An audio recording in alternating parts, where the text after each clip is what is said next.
سلام و همه شما همراه عزیزم. امروز اومدم در مورد آغوشی با هم دیگه صحبت کنیم. در مورد آغوشی بزرگترین نکته که میتونم بگم اینه که علاوه بر اینکه مامانا میتونن تماس پوست داشته باشن، دو تا دست آزاد دارن تا اینکه کارهای روزمرهشون رو انجام بدن. مخصوصا کسایی که خب مثل من خودم مهاجرت کردیم، کسی نیست کنارمون مثل ایران که همه دور همه کمک میکنن. متاسفانه ما اینجا خب تنهاییم و باید بهترین روش‌ها رو استفاده کنیم تا بتونیم هم نوزادمون رو به آرامش برسونیم، هم خودمون بتونیم به کارمون برسیم. این بود که من تصمیم گرفتم یه ویدیو آموزشی بسازم. ما توی این ویدیو اول قراره که در مورد آغوشی، فوایدش و اینکه چرا این آغوشی خیلی مهمه برای ما، علاوه بر اینکه مامان میتونه به کار روزمرش برسه این آغوشی رو استفاده کنه. و در انتهای ویدیو قراره با همدیگه یه آغوشی رو ببندیم که ببینیم چطوری میتونیم با پارچه آغوشی ببندیم. اول اینکه شما نباید به آغوشی فقط به عنوان یه پارچه حمل نوزاد نگاه کنید، بلکه این آغوشی باعث میشه که شما بتونید طولانی مدت نوزادتون رو در آغوش بگیرید. نوزاد شما رو ضربان قلب شما رو میشنوه و این کمکش میکنه که اون امنیت لازم رو بگیره. و علاوه بر اون خب شما دو تا دست آزاد دارید، میتونید همه کار خونه رو خودتون انجام بدید، به کار روزمره‌تون برسید. و خیلی مهمه برای ما به عنوان تیم پزشکی اینکه شما از مشکلاتی که ممکنه براتون پیش بیاد در اثر بغل کردن نوزاد پیشگیری کنیم. یکی از مشکلاتی که خیلی مامانا باهاش درگیرن سندروم تونر کارپاله، یا اینکه خیلی عضلات دستشون و بازشون به خاطر اینکه نوزاد رو توی بغل میگیرن خیلی این مشکلات دست و باز رو دارن. به خاطر همین این آغوشی خیلی میتونه به شما کمک کنه. یک یا دو بار در روز وقتی که شما میخواید به کار روزمره‌تون برسید، پیاده روی کنید، خرید انجام بدید، از این آغوشی استفاده کنید. هم نوزادتون رو شیر بدید و بعد داخل آغوشی قرارش بدید و بعد برید دنبال خریدتون و کاراتون. مسلماً بهترین حالتش اینه که بیشتر از 2 ساعت نوزاد رو در یک زمان توی آغوشی نگذاریم، به خاطر اینکه ممکنه به ستون فقراتش فشار وارد بشه. ولی این آغوشی رو اگه شما بخواید از نظر علمی بررسیش بکنید، نوزاد ما حالت قرار گرفته که کمرش به صورت گرد قرار گرفته، پاهاش به صورت عموده و این بهترین حالتیه که کمک میکنه تا نوزاد ما تکامل گوارش بهتری رو داشته باشه. این نحوه بغل کردن رو توی آلمان بهش میگن آنهوک اشپرایس هالتون، که شما میتونید این حالت رو هم توی بغلتون نوزادتون رو بگیرید، ولی خب با آغوشی دیگه آسیبی به بدن شما وارد نمیشه، فشار کمتری به کمرتون وارد میشه و در حقیقت بچه ما، نوزاد ما استیبل تره و این خیلی براش امنیت ایجاد میکنه. علاوه بر اون سرش روی قفسه سینه شماست. وقتی که نوزاد خوابه حتی میتونید شما یک لایه توی زمستون روی سرش بکشید، از یک سمت صورتش رو آزاد نگه دارید تا تنفسش رو داشته باشه و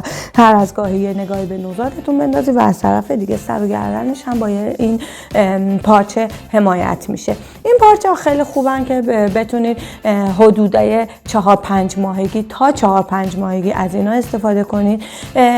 من خودم پیشنهادم اینه که اول با این تراک توخ‌ها یا همون پارچه‌های حمل نوزادتون رو حمل کنید و بعد از اینکه نوزاد 5 ماه یا بیشتر شد حتی میتونید از این حالتهای آماده استفاده کنید. این حالت خیلی راحت تریه و راحت با یه چسب به کمر مادر میتونه به کمرش ببنده و نوزاد داخلش قرار بگیره. ولی تجربه به من میگه که یکم اینها زوده برای اوایل، وقتی که نوزاد تازه به دنیا اومده، هنوز گندن درست نمیگیره، هنوز کمرش اون استقامت کافی رو نداره، ممکنه که حالتهای پیشرفته ترش یا همون حالتهای آغوشی‌های آماده یکم زود باشه. به خاطر همین اوایل من خودم پیشنهاد میدم که از تراک توخ استفاده کنید. علاوه بر این که تراک توخ رو شما میتونید توی تابستون با همین دوتا همتی که میاد بچه‌تون رو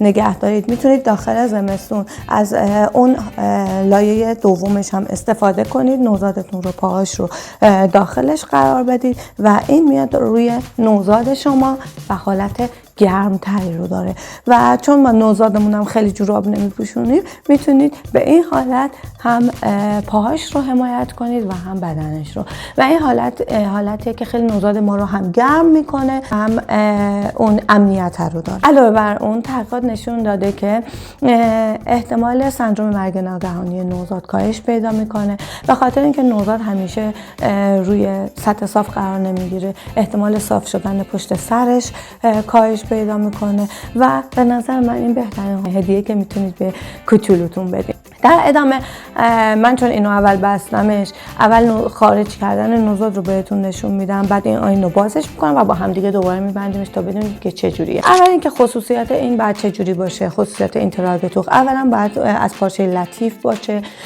بهتره که جنسش از جنس پنبه‌ای باشه و دو مدل داریم. یه سری مدلای هستش که برای زمستون بهتر استفاده میشه، مدلای ضخیم‌تری هستش و بعضی از مدلاش هستن که نازک‌تر و هواخورتر هستن که اونا رو میتونیم توی تابستون هم بهتر استفاده کنیم. حدوداً 4-5 مترن این تراک توخ‌ها یا همون پارچه‌های حمل نوزاد 4-5 مترن، حداقل هم باید 50 سانتی متر عرض داشته باشن تا ما بتونیم روی نوزادمون تا بالا بکشیم و نوزادمون رو حمایت بکنیم.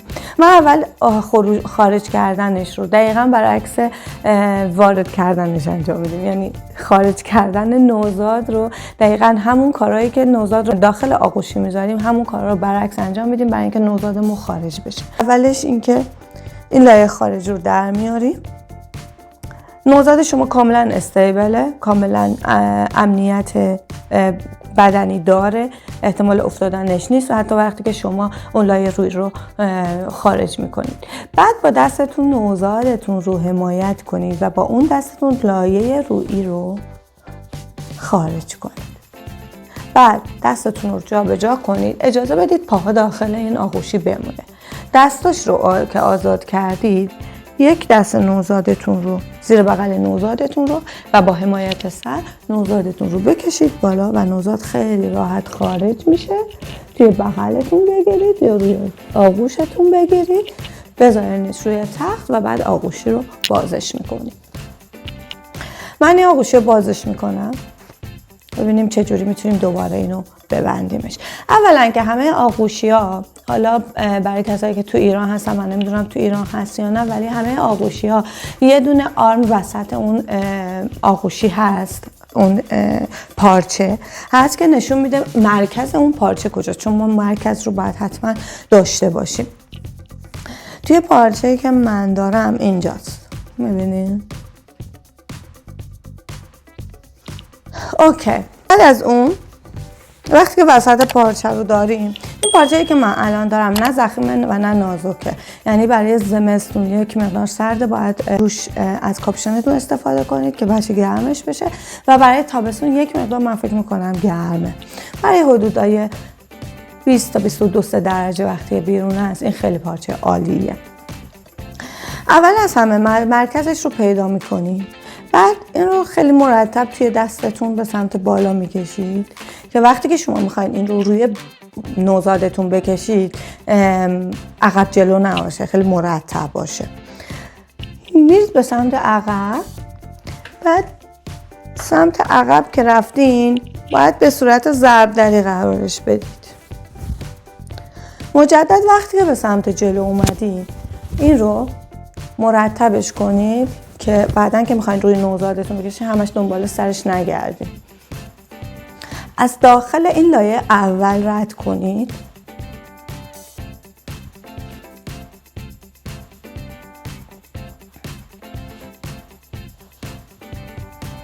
اوکی. حالا رد شد. شما دو لایه اولیه که من روی نوزادم اول از همه خارج کردم و دو لایه دیگه داریم. از پایین دوباره حالت ضرب در به سمت عقب.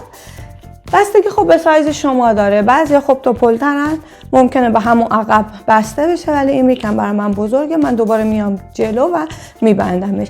این بسته به سایز خود شما داره. این پارچه‌ای که من دارم حدوداً 5.5 متر طولشه و حدوداً 70 سانتی متر هم عرض داره. بعد نوزادتون رو به بغل بگیرید، همون حالتی که ما بادگلو میگیریم. دو سمت دست، دو تا دستش رو روی شونتون قرار بدید و با دستتون حمایت کنید. با اون دستتون برین داخل و جفت پاش رو بگیرید، یکیش رو از اون طرف رد کنید، یکیش رو از این طرف. تا نوزاد شما حالت این که بشینه داخل این آغوشی. میبینید خیلی راحت میتونید این کار رو با سر دادن بچه‌تون به سمت پایین انجام بدید. اول پاش رو از دو سمت رد کنید و بعد بنشونینش. حالا من نوزادم توی بغلمه. اول از همه دستش رو میذارم داخل و بعد دو تا لایه ما داریم دیگه. یه لایه زیر داریم، یه لایه رو داریم. ما اول باید از لایه زیری شروع کنیم و میکشیم روی نوزادمون. اوکی. و بعد لایه بعدی و اونم میکشیم روش. الان ما یه آغوشی خیلی خوب داریم. توی تابستون نیاز به لایه دوم نداریم. اجازه بدید که توی تابستون مثلا پای نوزادتون آزاد باشه در جریان هوا، چون همونجوری که توی ویدیوهای قبلی هم گفتم پاهای نوزاد، دستای نوزاد حس لامسش چشم دومشه و به خاطر همین بهترین حالتش اینه که نوزاد ما وقتی که هوا خوبه، هوا سرد نیست، پاهاش در جریان هوا قرار بگیره. و الان اگه نگاه کنید نوزاد ما کاملا حمایت شده، کمرش گرده و پاهاش به حالت آنهوک اشپرایس هالتون که همون نشسته در بغل قرار گرفته و پاهاش حالت عمود داره. این خیلی حالت خوبیه. دستاش اینجاست، میتونید حتی دستاش رو لمس کنید، حتی این شکل میتونید نوزادتون رو لمس کنید هر وقت نیاز به حمایت داشت، یا حتی میتونید بادگلوش رو بگیرید. اگر یک کمی اینو شلش ببندید، برای مادری که خیلی سینه‌های بزرگی ندارن در البته میتونید حتی در این حالت شیردهی هم رو داشته باشید. البته این یک قانونی نیست که ما بتونیم برای همه مادر رو اجرا کنیم. بستگی به سایز و فرم سینه، ممکنه توی این حالت بتونید شیر بدید، ممکنه نه، ولی همیشه امتحانش بکنید. عمدتاً این کار امکان پذیره که توی آغوشی شیر هم بدیم. بعد از این حالت ما یه لایه‌ای داشتیم برای وقتایی که توی زمستونه یا خیلی هوا گرم نیست، میتونید این لایه آخر رو هم پای نوزادتون رو داخلش ببرید و بعد ببخشید من برعکس انجام دادم. خب پای نوزادتون رو ببرید و یک لایه رو بکشید روی نوزادتون. این دیگه نوزاد شما کاملا تحت حمایته.